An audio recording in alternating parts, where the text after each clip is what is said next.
आपण गुळपोळीसाठी लागणारं पीठ मळून घेऊया। गव्हाचं पीठ घेतलेलं आहे,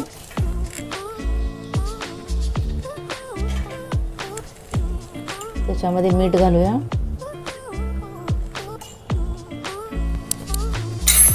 आता हे गरम केलेलं तेल घालूया।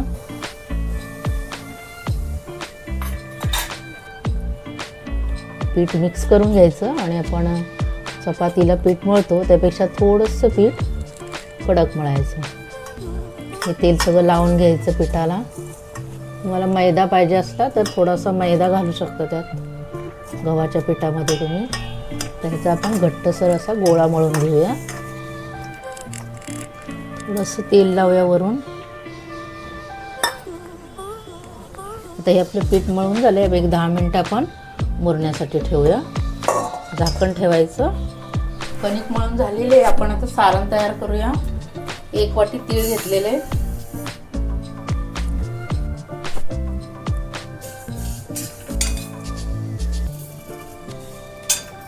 ते बिना पॉलिशचे तीळ मी घेतलेले आहेत। ते चवीला खूप छान असतात बिना पॉलिशचे तीळ, त्यामुळे तुम्ही हेच तीळ घ्या। नसले तर मग पॉलिशचे असले तरी चालतील। ते खरपूस भाजून घ्यायचे कमी गॅसवर, तडतड आवाज येईपर्यंत भाजून घ्यायचे। ते तीळ भाजून झालेले आहेत आपले, आता मी काढून घेते। जास्त करपवायचे नाहीत। आता तीळ भाजून झालेले आहेत। आता 1 वाटी तीळ घेतले, तर शेंगदाणा अर्धा वाटी। तर शेंगदाणे माझे आधीच भाजलेले आहेत, त्यामुळे मी तुम्हाला दाखवत नाहीये। तर 1-1.5 चमचा मी पीठ घेते, डाळीचं पीठ। ते पण हळू गॅसवरच भाजून घ्यायचं। थोडंसं तूप घालूया आपण।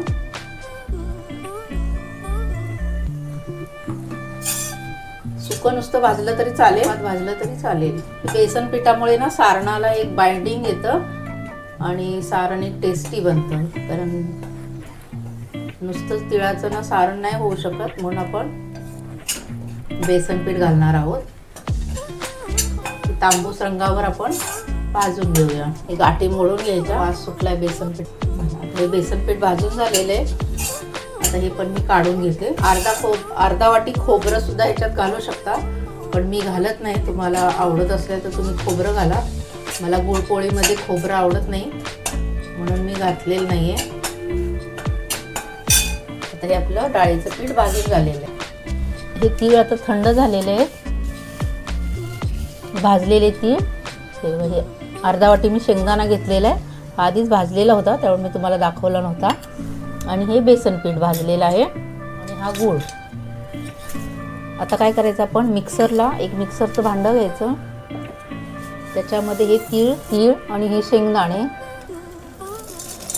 मिक्स करायचे आणि आपण हे मिक्सरला वाटून घेणार आहोत। हे तीळ आणि शेंगदाणे आपण हे वाटून घेतलेले। आता ह्याच्यामध्ये आपण हे बेसन पीठ मिक्स करणार आहोत।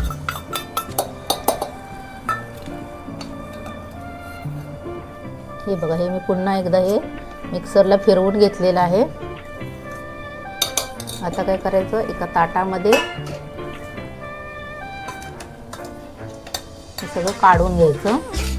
त्याच्यामध्ये आपण हा गूळ मिक्स करणार आहोत।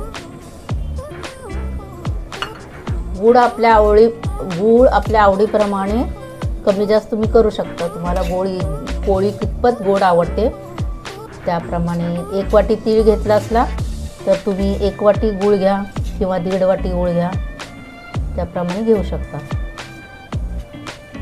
आता हा सगळा गूळ मिक्स करायचा आणि हे पुन्हा आपण मिक्सरला फिरवून घेणार आहोत, म्हणजे हा गूळ या तिळामध्ये सगळा मिक्स होईल। हे मी पुन्हा मिक्सरला फिरवून घेते।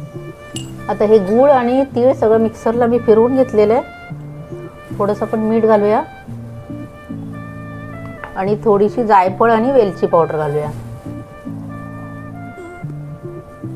आपलं पुरण सारण काय तुम्ही म्हणू शकता ते आपलं तयार आहे। मस्त झालं हे बघा, हे असं गोळा बनला पाहिजे। तर हे सारण तयार आहे। तर आपण पोळी करायला सुरुवात करूया। आता आपण पोळी करायला सुरुवात करूया.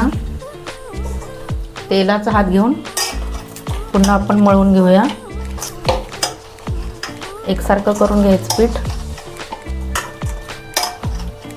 जास्त पीठ हे पातळ करायचं नाही गुळपोळीसाठी.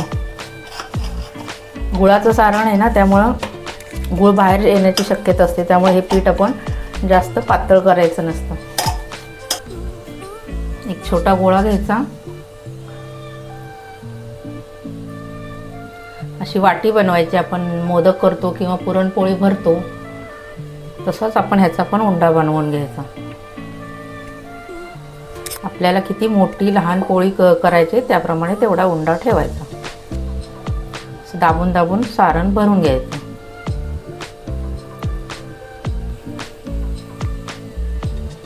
आणि हे कडा आहेत त्या बंद करायच्या.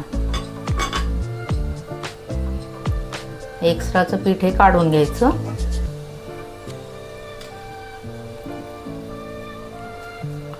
हातानं असं दाबून घ्यायचं म्हणजे सारण सगळीकडे जातं. आता आपण लाटूया. जेवढं सारण आपलं आपण बनवलेलं आहे तेवढं घट्ट असेल तेवढंच हे पीठ पण घट्टच ठेवायचं. दोन्ही बरोबर ठेवायचं. एक पातळ एक घट्ट ठेवायचं नाही. हलक्या हातानं आपण लाटून घ्यायचं. जास्त पीठ लावायचं नाही. अशी फिरती आहे ना, मीडियमच ठेवायची. जास्त पातळ नाही, जास्त जाड नाही ठेवायची. हलक्या हाताने लाटून घ्यायची. हे बघा तुम्हाला दिसते हे सारण कसं सगळीकडे गेलेलं आहे. असं सारण हे सगळीकडे पसरलं पाहिजे म्हणजे पोळी एकसारखी गोड लागणार आहे. मग आपली पोळी तयार आहे. हे बघा दिसतंय तुम्हाला सारण. आता दुसरी एक तुम्हाला दाखवते करून. तसं तुम्हाला नाही जमलं तर हे अशी थोडी लाटून घ्यायची आणि ह्याच्यामध्ये सारण भरायचं. सारण भरायचं आणि हे कढईनी हे असे जुळवून घ्यायचं. हे बघा मोदक करतो तसंच करायचं.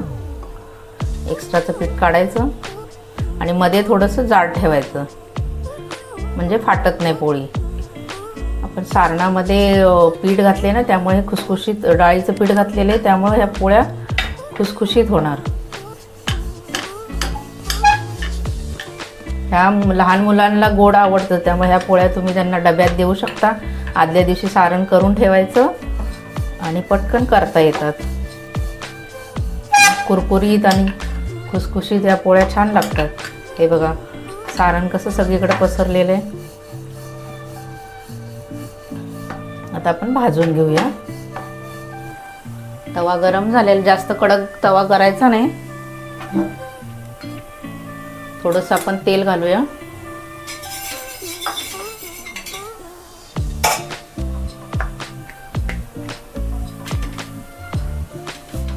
हलक्या हाताने आपण भाजून घ्यायची. खरपूस भाजून घ्यायची पोळी. ही खूप छान लागते चवीला. तुम्ही नक्की घरी करून बघा. आता संक्रांत आलेली आहे. संक्रांत म्हणले की तिळाची पोळी ही सगळेजण करतातच, तर तुम्ही पण घरी ट्राय करा. आणि माझी रेसिपी तुम्हाला आवडली असल्यास लाईक करा, शेअर करा, सबस्क्राईब करा. तुम्हाला तूप आवडत असलं तर तूप लावा. तेल लावलं तरी काय हरकत नाही. ह्या प्रवासात न्यायला सुद्धा उपयुक्त अशा आहेत पोळ्या. ह्या 3-4 दिवस अजिबात खराब होत नाहीत. किती मस्त भाजलेली आहे. गरम गरम ही पोळी जाळीवर काढून घ्यायची म्हणजे ह्याची वाफ निघून जाते, खाली पाणी सुटत नाही. तर ही दुसरी दाखवते मी. आता मी सगळ्या पोळ्या ह्या अशाच करून घेते. तिळगुळ घ्या, गोड गोड बोला.